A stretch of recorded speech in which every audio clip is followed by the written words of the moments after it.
అబద్ధాలు నిజాలుగా నమ్మించడం తిట్టవాలి ఎక్స్పర్ట్స్. ఇటువంటి పరిస్థితుల్లో అసలు విషయాలు తెలిసే తెలంగాణ సమాజం చీకొట్టినటువంటి భయంతో ఇష్టానుసారంగా ప్రచారం చేస్తున్నప్పుడు కూడా ప్రజలు వాస్తవాలు తెలుసుకొని టీఆర్ఎస్ పార్టీ బేసికంగా ఏ విధంగా నిర్ణయించుకున్నారని తెలిసిన విషయం. ఇటువంటి పరిస్థితుల్లో వాస్తవ విషయాలు చెప్పాలని చెప్పి రావడం జరిగింది. మళ్ళీ రిక్వెస్ట్ చేస్తున్నా, ఎవరినైతే ఇన్వైట్ చేసామో కొన్ని ఛానల్స్ ను భారతీయ జనతా పార్టీ బహిష్కరించింది. మీడియా అంటే గౌరవం మాకు, విలేకరులతో చాలా రెస్పెక్ట్ మాకు, విలేకరులతో మాకు ఏమి ఇబ్బంది లేదు. కానీ కొన్ని యాజమాన్యాలు కేవలం ఒక పార్టీ కొమ్ముగాసులు, గౌరవ ప్రధానమంత్రి కానీ భారతీయ జనతా పార్టీ కానీ ఇతర పార్టీ నాయకుల పట్ల ఏ విధంగా సంస్కారహీనంగా అసభ్యంగా మాట్లాడుతున్నారు. అటువంటి ఛానల్స్ ను, అటువంటి పేపర్స్ ను భారతీయ జనతా పార్టీ ప్రోత్సహించదు, రానివ్వదు. మళ్ళీ రిక్వెస్ట్ చేస్తున్నాం, అలాంటి పార్టీకేలు ఎవరిన కూడా దయచేసి బయటకు పోవాల్సిందిగా విజ్ఞప్తి చేస్తున్నాం. అందరికీ నమస్కారం. ఇప్పుడు గౌరవ పెద్దలు నిర్మలా సీతారామన్ గారిని మాట్లాడాల్సిందిగా కోరుతాం.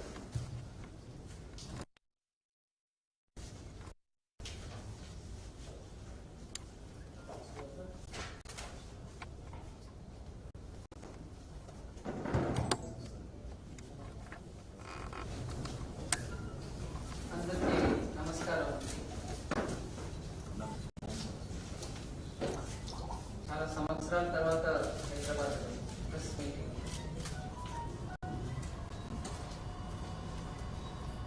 ఇప్పుడు నేను తెలంగాణ వచ్చినది పార్లమెంట్ ప్రవాసం పార్టీ ద్వారా చాలా స్టేట్స్ లో మినిస్టర్స్ వెళ్ళి 3 రోజులు ఏదో ఒక నియోజకవర్గం నుంచి 144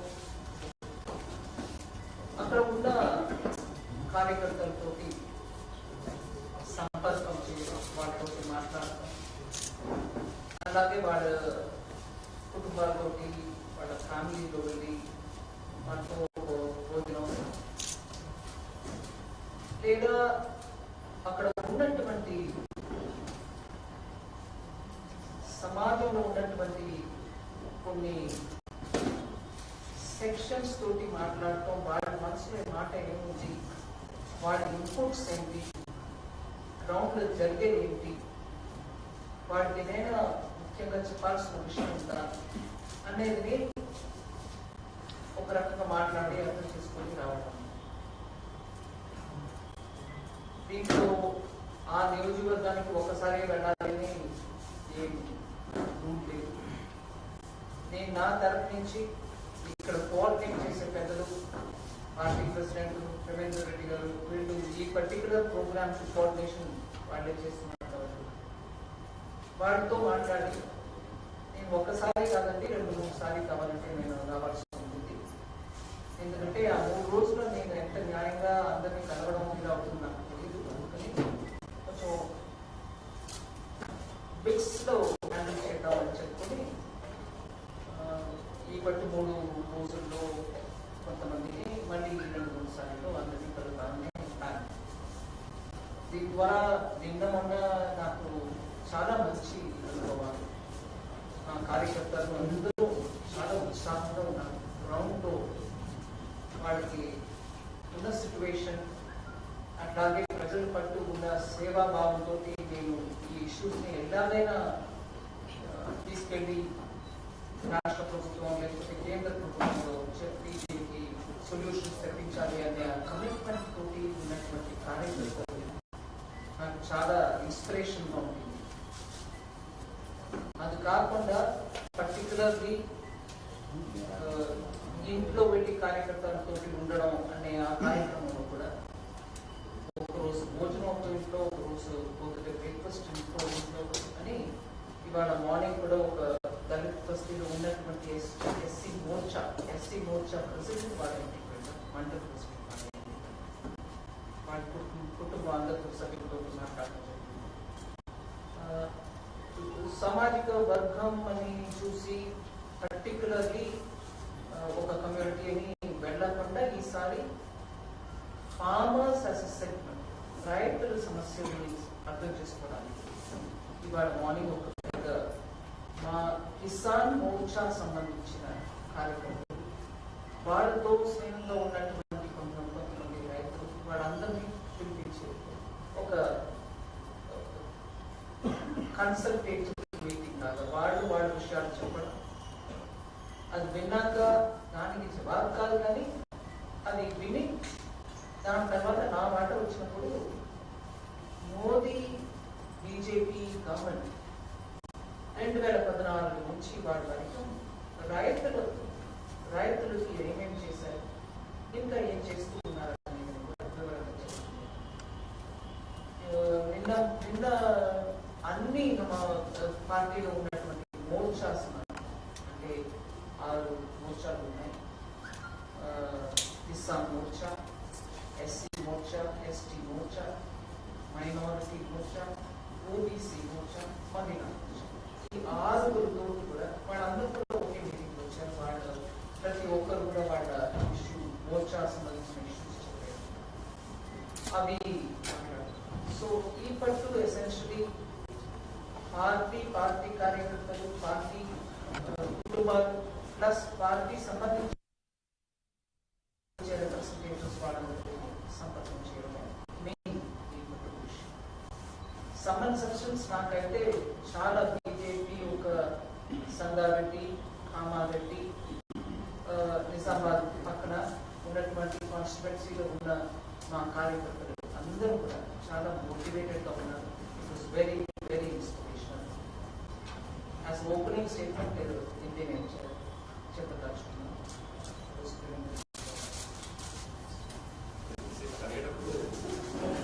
ముందు ఈ పేపర్ ఛానల్ పెరిగారు, ప్రగతి వచ్చి పేపర్ లీక్ అయింది, ప్రగతి వచ్చి పేపర్ లీక్ అయింది. స్థాయికి ఒక నిర్మలా సీతారామన్ గారు తెలంగాణ గవర్నమెంట్ ఇంత భయపడేది కనుక అర్థం కాదు. ముఖ్యమంత్రి క్వశ్చన్స్ రాసి ఇలా భారతీయ జనతా పార్టీలో బీజేపీ బీట్ చూసేటువంటి రిపోర్టర్స్ అందరూ సత్తా ఉన్నారు. పక్క కంకలు అంటారు, కంకలు పడతారు. వాళ్ళకి ఏం తెలియదు, మీరు ప్రగతి వచ్చి క్వశ్చన్స్ వేస్తారు. ఇటువంటి చిల్లర వేషాలు చేసి పనిచేయాలి. వారు అన్నిటికీ సిద్ధం ఉండదు, వాళ్ళకు ఫైర్ బ్రాండ్ వాళ్ళు. కానీ మీడియా ఛానల్ పెరిగారు, పేపర్ పేరు చెప్పినా కానీ కొన్ని ఛానల్స్ చెప్పాల్సిన అవసరం లేదు. వైశ్వరిష్టంగా ఉంది, గౌరవప్రదంగా.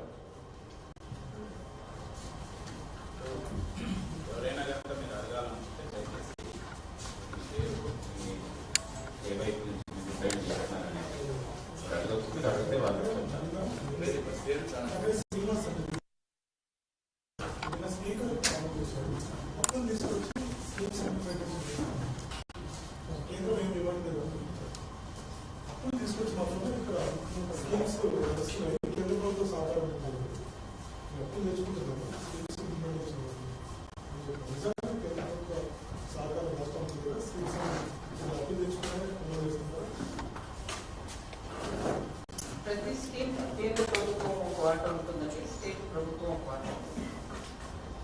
ఇప్పుడు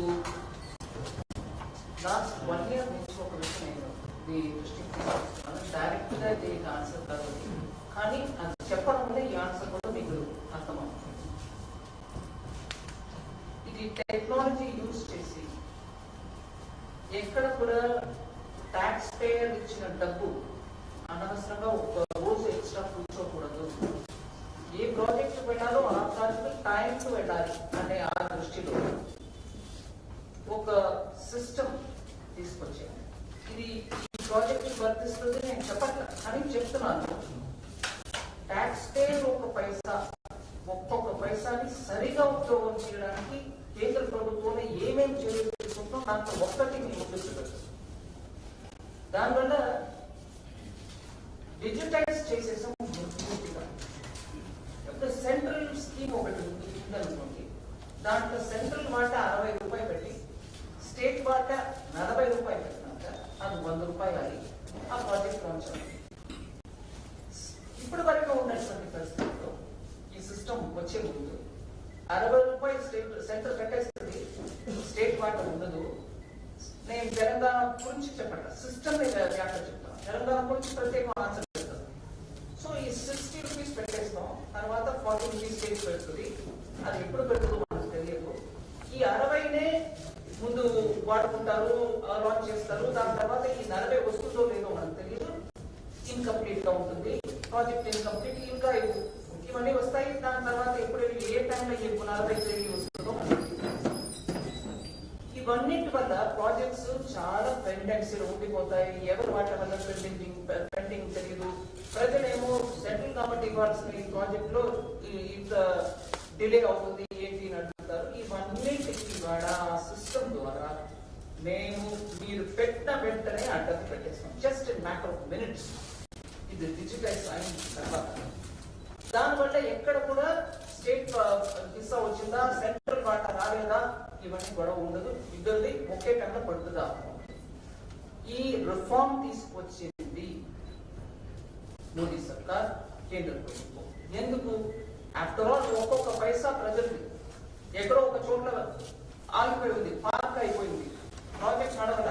ప్రజలేమో అడుగుతున్నారు కేంద్ర ప్రభుత్వాన్ని, ఇంకా గొడవ ఉండకూడదని ఈ సిస్టమ్ తీసుకొచ్చింది. అది ఇప్పుడు ఒక ప్రాజెక్ట్ నేను అప్పు తీసుకొచ్చి నడుపుతున్నా, దీంట్లో కేంద్ర ప్రభుత్వం సహకారం లేదు అని అంటే అది కేంద్ర ప్రభుత్వం ప్రాజెక్టే కాదు కదా. అది నువ్వు అప్పు తీసుకొచ్చుకో, ఒక ప్రాజెక్ట్ లాంచ్ చేసుకో, నీ పేరు పెట్టుకో, ఏదైనా చేసుకో, నో ప్రాబ్లం. బట్ కేంద్ర వాటా కూడా తీసేసుకొని దాని మీద నేను అప్పు తీసుకొచ్చి ఇంకా దాన్ని మ్యాన్షన్ లాగా కట్టేసాను. ప్రజలకి నీవు 1 బెడ్రూమ్ ఇస్తున్నావు, నేను 40 బెడ్రూమ్ ఇస్తున్నాను, కానీ నా ఉసిరికాయ డబ్బు నీకు దాన్ని ఉందా లేదా? అది ఉసిరికాయో ఇంకొకటో ఉందా లేదా? ఉన్నప్పుడు మా పేరు కూడా పెట్టు. సో నేను అప్పు తీసుకొచ్చి నడుపుతున్నానంటే that's your wish. I have nothing to comment on it. But ఏదైతే మా ప్రోగ్రామ్ అని మేము డబ్బుతోటి ఇస్తున్నామో దాంట్లో మా పేరు ఉండాలి. ఇది ప్రత్యేకంగా పేరు మార్చడం మక్కడి జనతాకి, ప్రజలకి ఇది మా ప్రోగ్రామ్, అది కేంద్ర ప్రభుత్వం ప్రోగ్రామ్ కాదు అని చెప్పడం కానీ అనవసరం. ప్రజలకి కేంద్ర ప్రభుత్వం ఇస్తుంది, మీరు వస్తారు, ప్రజలకు మంచి కొరకు అందరూ చేస్తారు. అందరూ చేస్తున్నప్పటికీ అందరూ చేస్తున్నాం ఒప్పుకోండి. కేంద్ర ప్రభుత్వం వాటే లేదు, మేము మా పేరు పెట్టుకుని తప్పు తీసుకుని నడుపుతున్నాం అంటే అది మీ ప్రోగ్రామ్ అయ్యా. దాంట్లో నాది ఉంటే నాకు ఉందని చెప్పడానికి నీకేం అభ్యర్థులు అన్నాడు.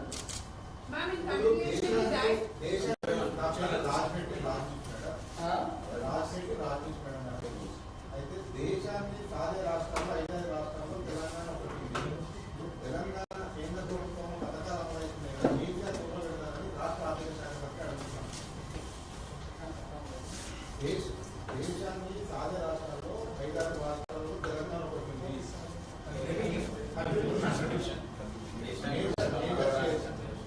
5 రాష్ట్రాల్లో తెలంగాణ కూడా తీవ్ర. తెలంగాణ ఇచ్చే డబ్బుల ద్వారా వేరే రాష్ట్రాలు కూడా పోతున్నాయి. కేంద్రంలో కూడా కేసీఆర్ ఫోటో పెడతారా అని ఇక్కడ రాష్ట్రానికి సంబంధించిన ఆర్థిక మంత్రి ప్రశ్నిస్తున్నారు. ఇది నేను కొంచెం క్లుప్తంగా ఆన్సర్ ఇవ్వకుండా కొంచెం పెద్దగా ఆన్సర్ ఇస్తాను.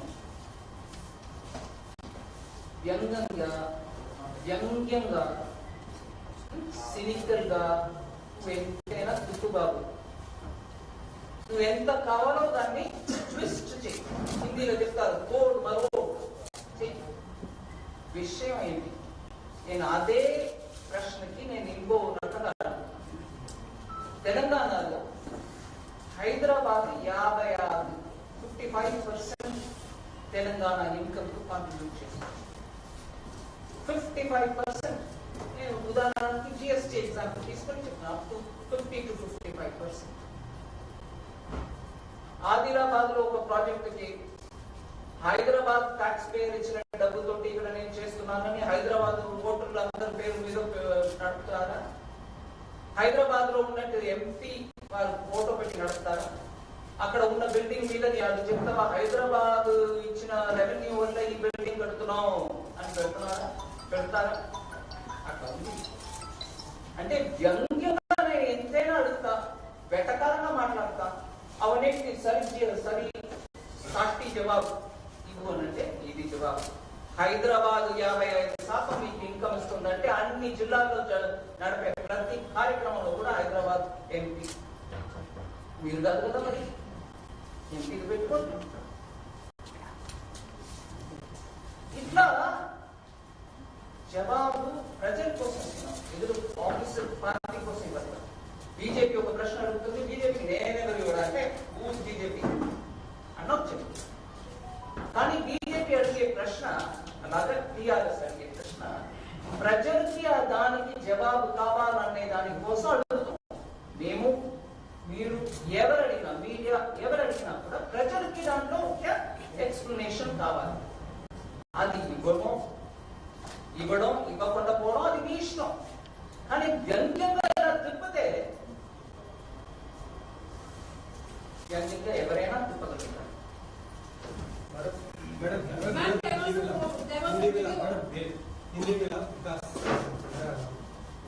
कल हरीश राव जी ने कहा कि आपने आयुष्मान भारत में अभी तेलंगाना शामिल नहीं हुआ है, लेकिन वो कहते हैं कि हम 2022 में आयुष्मान भारत में शामिल हो गए। केंद्र सरकार ने कुछ पैसा भी दिया है। अगर आप साबित कर सकते हैं कि हम आयुष्मान में शामिल नहीं हुए हैं तो आप रिजाइन कीजिए, गलत हो तो, या तो मैं रिजाइन करूँ। भाषा बड़ी ऐसी होता है। मेरा उस दिन का प्रेस कॉन्फ्रेंस का रिकॉर्डिंग देख लीजिए, मेरा रिकॉर्डिंग नहीं, आपका रिकॉर्डिंग ही देख लीजिए। उसमें मैंने क्लियरली बोले 2021 तक, शायद जुलाई 2021 रिमेंबर करेक्ट ऐसे मे 2020 లేదు హిందీ ప్రశ్న అడిగారండి, నేను మళ్ళీ తెలుగులో తెలుగు అదే విషయం తెలుగులో చెప్పనా. నా ప్రెస్ కాన్ఫరెన్స్ లో నేను ఏం చెప్పాను ఈ విషయం మీద అనేది ఒకసారి శుభ్రంగా చూసుకొని మాట్లాడుతున్నాను. దాని తర్వాత ఇంట్లో అంత టెన్షన్ పెట్టుకుని ఇదే సొసైటీ ఇదే రెసిగ్నేషన్ చూసుకున్నాను. ప్రజలు ఎవరిని తీయాలి ఎవరిని పెట్టాలనేది ప్రజలు చూసుకుంటున్నారు. ప్రతి మాటకి రోజు పొద్దుటే లేచి రోజు సాయంత్రం ఒక ప్రెస్ కాన్ఫరెన్స్ పెట్టుకుని పల్నా నువ్వు రిసైన్ అన్ని ఏకవచనం. రిసిగ్నేషన్ తర్వాత ముందు నేను ఇచ్చినది చూడమని నేను దాంట్లో చెప్పేది కూడా 2021 వరకు చాలా వరకు ప్రోగ్రామ్స్ లో పార్టిసిపేట్ చేయడం నో వే అన్న వాళ్ళు అప్పుడు ఎందుకో మనసు మార్చుకొని వచ్చి చేరారు అని ఆయన కూడా నేను చెప్పాను అక్కడ. కానీ 2021 లో జ్ఞానం ఎందుకంటే వచ్చింది, అప్పటి వరకు ఏం చేశారు, ప్రజల్ని మబ్బు పెట్టడానికి. సో పూర్తిగా విని మాట్లాడితే అందంగా ఉంటుంది. పర్టికులర్లీ మినిస్టర్స్ ఒక పొజిషన్ లో ఉన్నవారు ఊరికే ఏదో విన్నారు దాన్ని పెట్టుకొని రెస్పాండ్ చేశారు, ఆ పద్ధతి వద్దండి. ప్రజల కోసం మనం కొంచెం డీటెయిల్డ్ గా మ్యాటర్ ఆఫ్ ఫ్యాక్ట్ గా చెప్పడం అవసరం.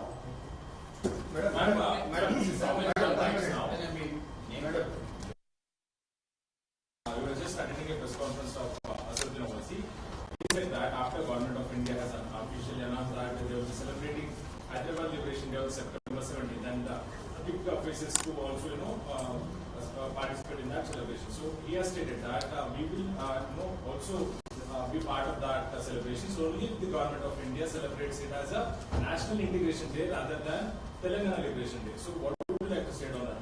I won't comment on it because the state party has spoken extensively on it. They have said what they wanted to say.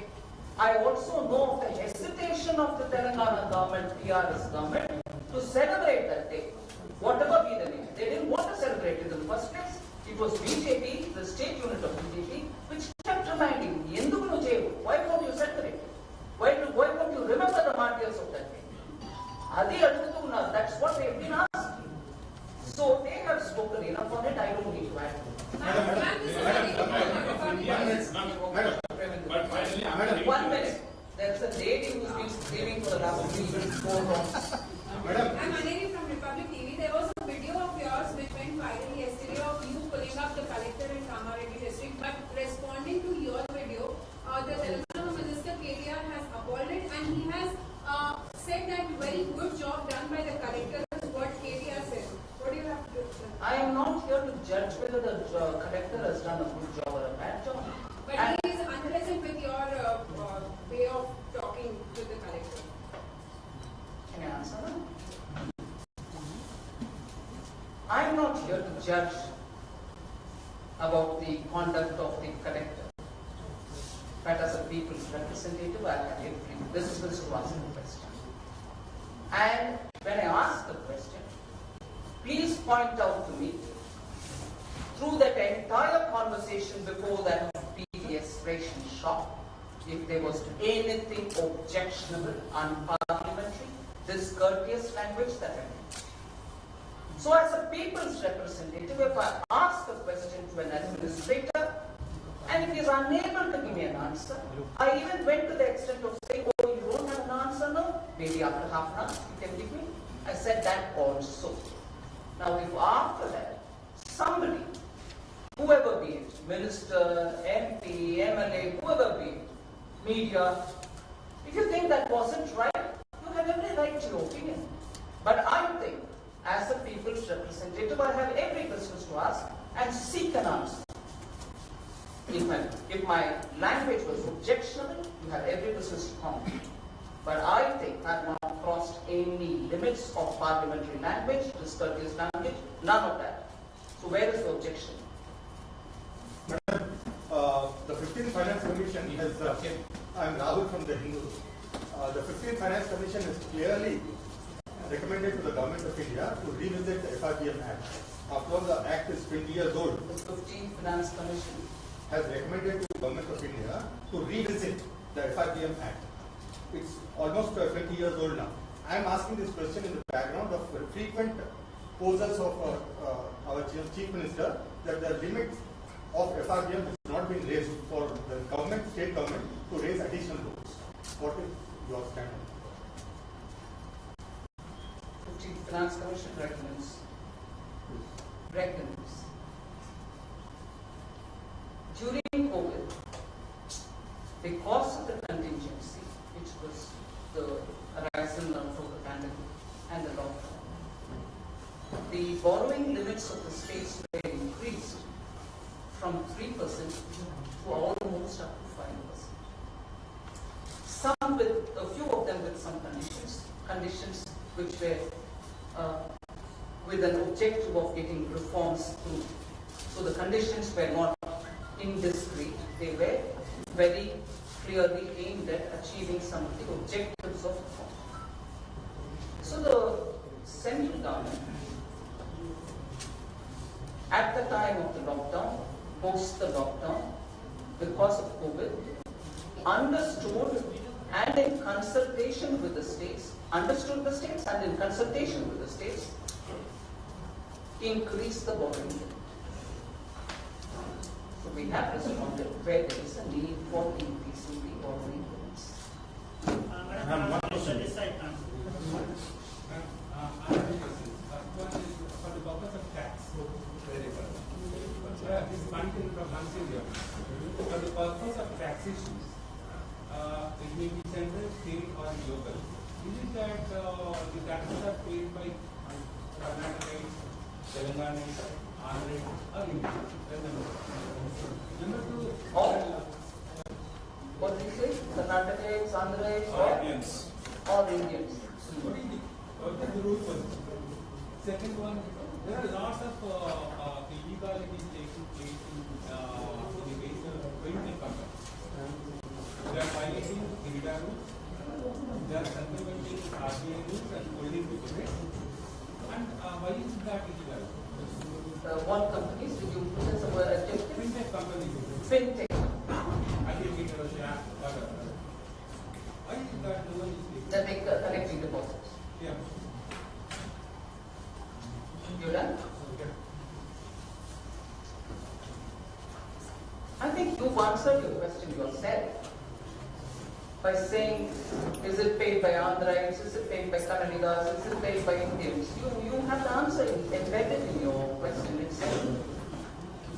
So, it's worrying that sometimes when people want to break up regionalism and question as though the center is an alien and the states are the ones which are going to address such questions. You've answered the question, but I'm just elaborating. On the fintech companies collecting deposits, which probably go against my law. There should be somebody flagging it, and if it's flagged, I can work with the Reserve Bank and ensure that it doesn't happen. Wrongdoings can be done.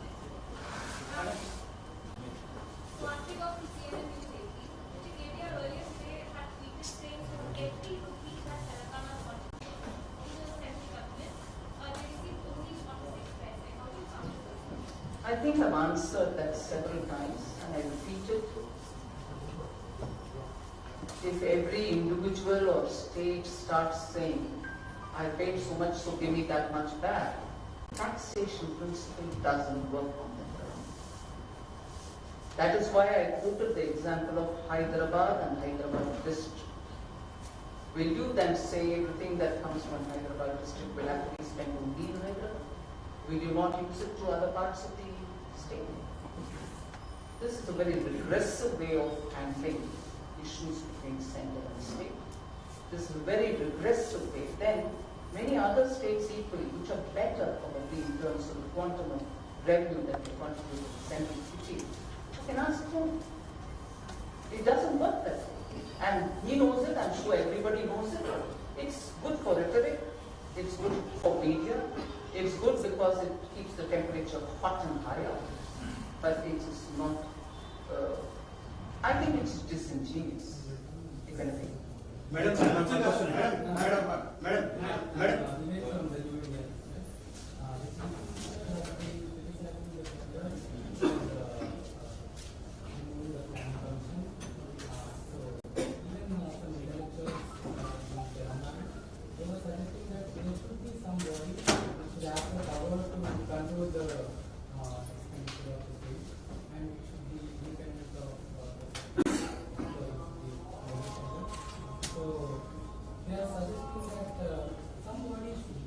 So the planning commission earlier, according to them, therefore, was controlling their expenditure, and that was okay for them. But whereas under the constitution, there is an act which tells the government of India expenditure department should have an oversight over the state's expenditure, that's objectionable. So what is provided by constitution is objectionable, whereas what the planning commission, which at that time was not even constitutionally provided, it wasn't even statutorily provided, that is acceptable.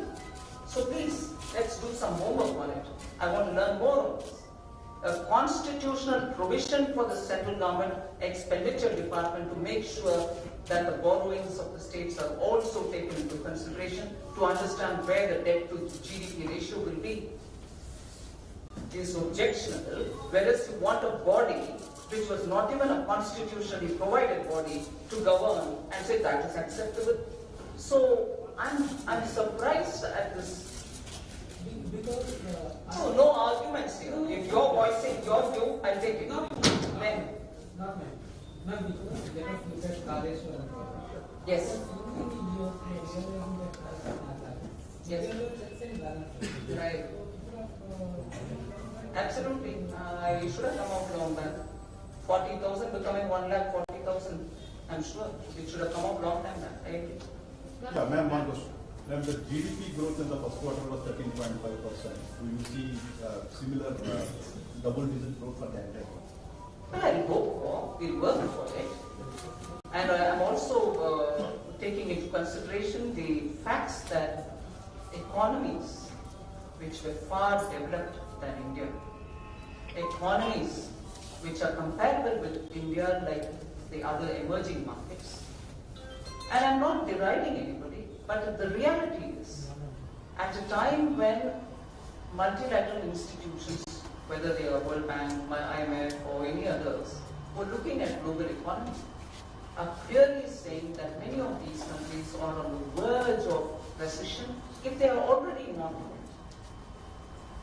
And, sorry.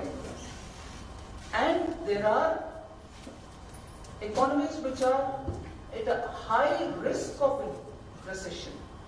Some of them 85%, some of them 15-16%. And the report also very clearly says that India is not on the verge of a recession at all. So, if we are not on the verge of recession,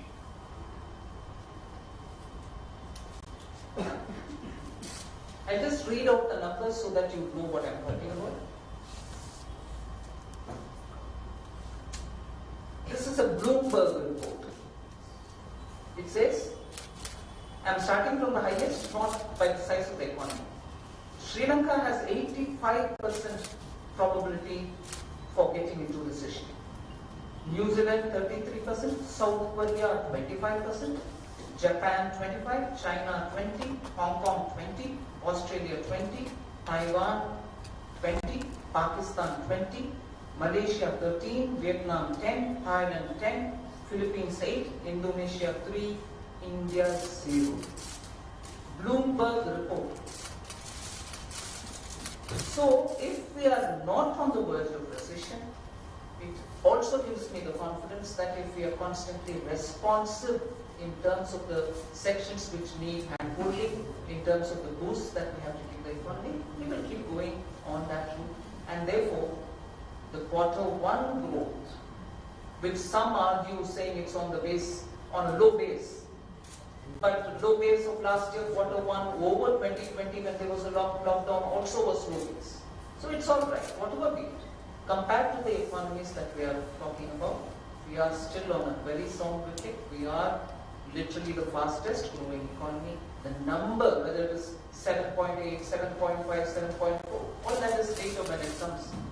But we will be continuing to go in that strength. I think the people of India have really understood that they are coming out and spurring the economy, and I'm really grateful that they're coming out with the COVID distress.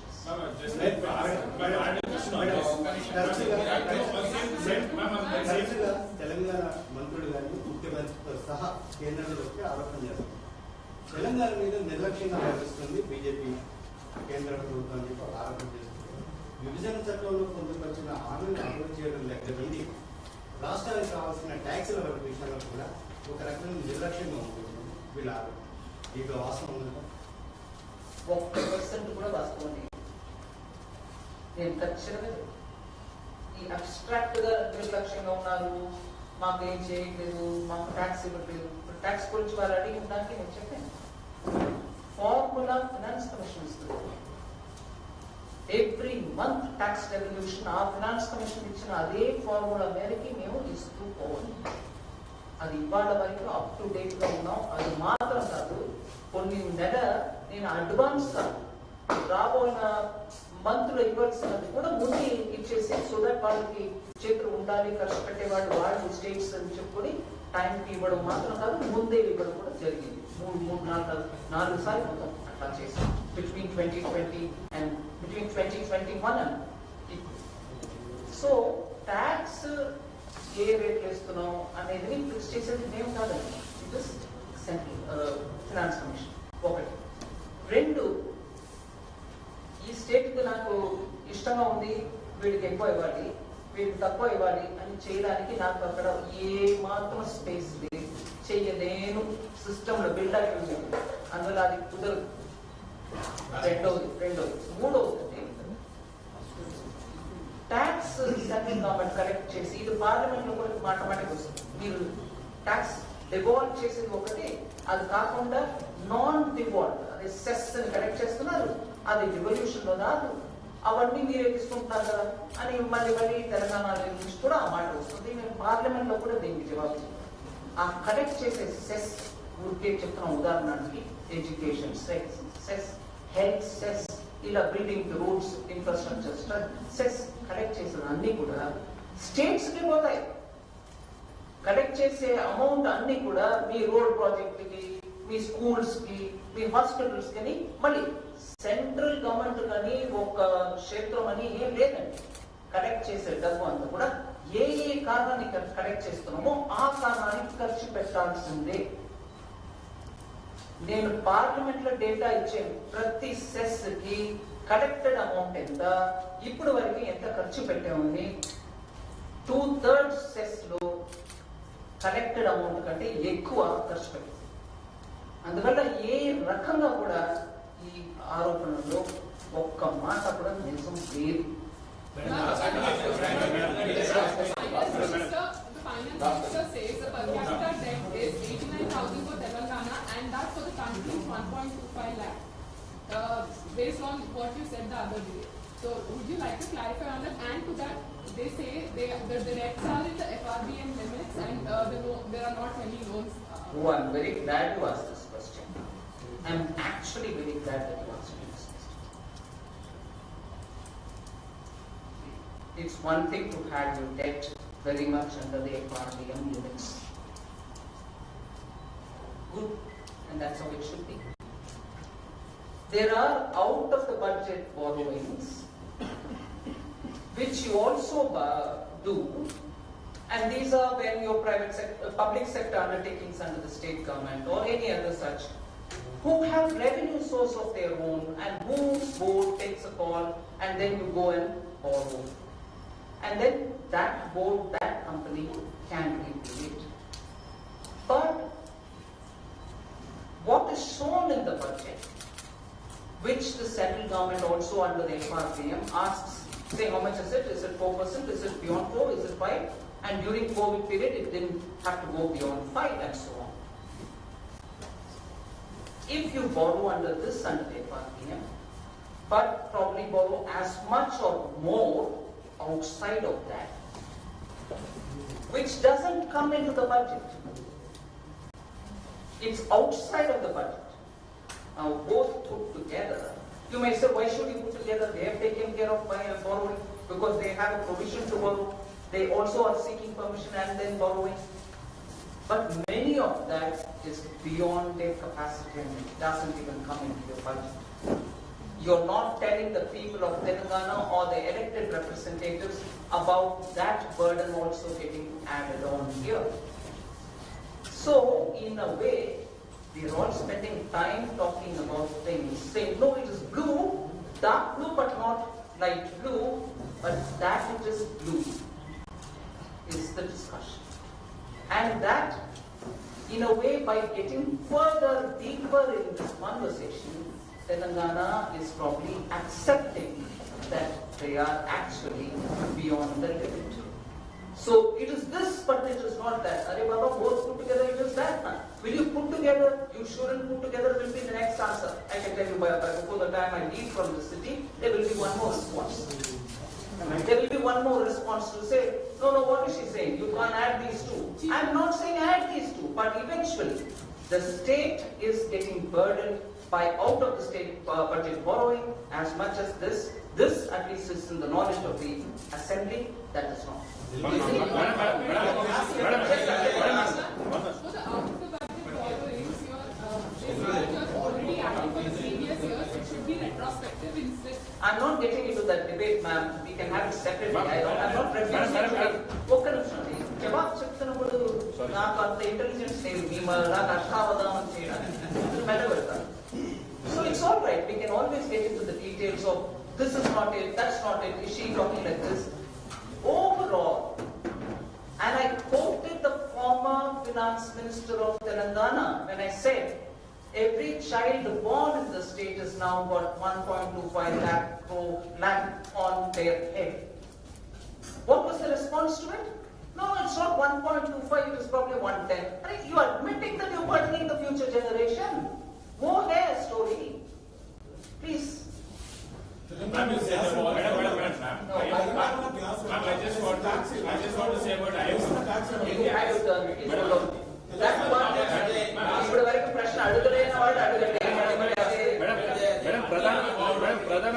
ప్రధానమంత్రి Narendra Modi project అంటే నేను కొంచెం వివరం తెప్పించుకొని మాట్లాడతాను. But ఒకటి ఈ కాళేశ్వరం గురించి చెప్పారు చూడండి, దానికి కావాలంటే ఇంకొకటి విషయం తీసుకోండి.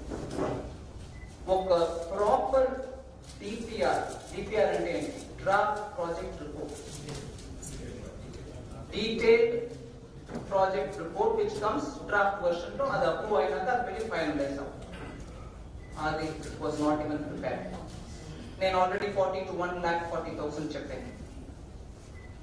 Cost of running of the water pumps చాలా ఎక్కువ. ఇది సస్టైనబుల్ కాస్ట్ కూడా కాదు, ఫీజిబుల్ కూడా కాదు. ఒక ఆర్టీఐ, నేను చెప్పట్ల, ఆర్టీఐ ద్వారా తెలంగాణ గవర్నమెంట్ నుంచి వచ్చిన రిప్లై దానికి అప్పు తీసుకోవడం గురించి చెప్పారు. మేము అప్పు తీసుకుని నడుతున్నాం కదా, మీకు ఎందుకు అభ్యంతరం అన్నారు కదా, చెప్తున్నాను. అప్పు తీసుకోవడం, దానివల్ల what is the burden on every citizen of Telangana చెప్తున్నాం. ఆర్టీఐ ద్వారా వచ్చిన రిప్లై, అప్పు కాళేశ్వరం కోసం 8.25% నుంచి 10.9% వరకు వడ్డీ తీసుకుంటారు. సస్టైన్ ఉంటుంది. ఇవన్నీ ఆలోచించండి. ఊరికే మేమేం మాట్లాడలేదు. ఇక్కడ ఉన్న సమస్యల్ని ప్రజలకి ఖచ్చితంగా తీసి చెప్పాల్సిన బాధ్యత మా అందరికీ ఉంది. నేను అక్కడ ఏదో పెద్దగా ఫసల్ బీమా యోజన గురించి మాట్లాడేసాము అని చాలా బాధపడ్డారు. మేము పన్నా తారీఖు జాయిన్ చేసాము, అవన్నీ కరెక్ట్. మీరు మీడియాలో ఉన్నారు. ఇవాళ సుప్రీంకోర్టు నుంచి ఏమొచ్చింది? ఇవాళ సుప్రీంకోర్టు నుంచి ఏమొచ్చిందండి? కోర్టులో వెళ్ళి నువ్వు నిలబడి చెప్పినప్పుడు కోర్టు ఏమడిగింది? హైకోర్టులో ఆర్డర్ ఇచ్చారు, ఇవ్వు రిలీఫ్ ఇవ్వు. 2020 అక్టోబర్లో వచ్చినటువంటి వరదల్లో కొట్టుకుని పోయి చాలా రైతులు ఇబ్బంది పడుతున్నారు అని హైకోర్టులో ఆ వరదలను అఫెక్ట్ చేసిన రైతులు అందరికీ రిలీఫ్ ఇవ్వండి. అది తర్వాత సుప్రీంకోర్టు తీసుకెళ్ళి, ఆ సుప్రీంకోర్టు తీసుకెళ్లి గవర్నమెంట్, తెలంగాణ గవర్నమెంట్ తీసుకెళ్ళింది SLP పెట్టి. అక్కడ ఇంకా ఫైనల్ వర్డిక్ట్ రాలే, వచ్చేసింది నేను చెప్పదా. కానీ వాళ్ళు ఏమడుగుతున్నారు? మీరు ఈ మధ్యలో హైకోర్టులో ఇట్లా జడ్జిమెంట్ వచ్చినాక మా దగ్గర ఎప్పుడు SLP తీసుకొచ్చే టైంలో ఏదైనా రిలీఫ్ ఇచ్చేరా అన్నారు. అక్కడ మన తెలంగాణ తరఫున ఉన్నటువంటి అడ్వకేట్ ఏం చెప్పను. కానీ నేను మీకు ఆ విషయంలో ఒక మాట చెప్పదలుచుకున్నాను. SDRF disaster relief fund, national disaster relief fund, ఇవన్నింటిలో SDRF కూడా డబ్బు వస్తుంది. దాన్ని పెట్టుకొని మీరు రిలీఫ్ ఇస్తారు. ఈ వరదల విషయంలో అక్టోబర్ 2020కి వచ్చిన వరదల విషయంలో SDRF ద్వారా కేంద్ర ప్రభుత్వం ద్వారా సెంటర్ శాంక్షన్ చేసిన అమౌంట్ 188 కోట్లు, 188 crores, 188 crores.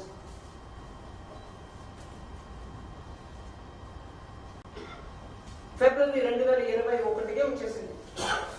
15 లక్షల ఎకరం దీంట్లో ఎఫెక్ట్ అయింది. సో కేంద్ర ప్రభుత్వం వచ్చేసింది. కానీ ఈ స్పెషల్ పిటిషన్ సుప్రీంకోర్టులో ఉన్న ఇప్పుడు ఈ విషయంలో ఆ డబ్బు వచ్చింది, మేము కేటాయింపు చేసామని చెప్పాల్సింది కదా. కోర్టులో అడుగుతున్నాను, మేము అడుగుతున్నాం. నేను ఇవ్వాల్సిన 188 crores ఇచ్చేసామండి SDR. ఆ అక్టోబర్ 2020 వరదలకి ఇవ్వాల్సింది ఇచ్చారా లేదా నాకు తెలియదు, కోర్టులో ఉంది మాట. కానీ ఇవాళ మీడియాలో వచ్చింది కాబట్టి నేను కోర్టు చేస్తున్నాను. నేనేం కొత్తగా తీసుకురాలి. అక్కడ క్లియర్ గా ఆ రిపోర్ట్లోనే అంటున్నారు 2020 వరదలకి SDR ద్వారా కేంద్ర ప్రభుత్వం 188 కోట్లు. And read that sentence it want.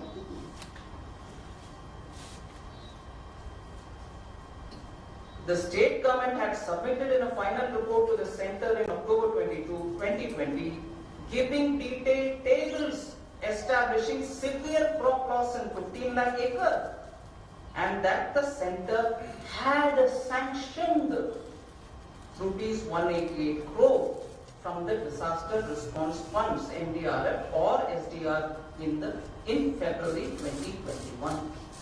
So Telangana Ministry డబ్బు ఇవ్వట్ల మీరు ఎవరో అడిగారు అక్కడి నుంచి.